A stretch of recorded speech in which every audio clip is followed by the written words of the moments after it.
Hello বন্ধুরা, আজকে আমার রান্না করে দেখাবো কচি মিষ্টি কুমড়োর ভর্তা। কিভাবে করছি দেখতে থাকবেন পুরো ভিডিওটা।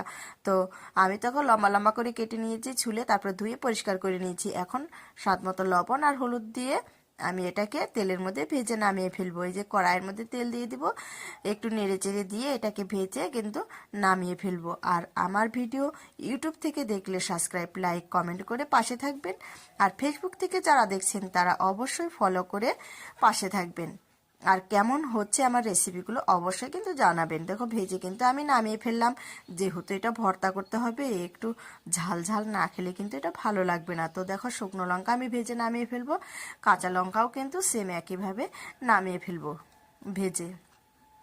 আপনারা আপনাদের পছন্দ মতো ঝালের পরিমাণটা কম বেশি দিবেন, তাহলে কিন্তু ভালো হয়। আমি একটু ঝাল ঝাল খাবো দেখে একটু বেশি বেশি লঙ্কা দিলাম।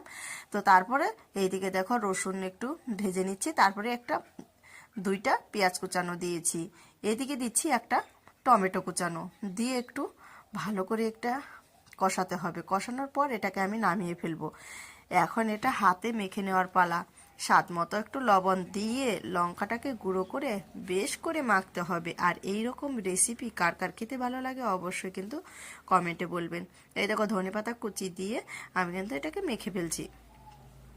অবশ্যই তাহলে আপনারাও একবার ভিডিওটা দেখে বাড়িতে ট্রাই করে দেখবেন, অসাধারণ খেতে লাগে। দেখুন আমি কত সুন্দর হয়েছে।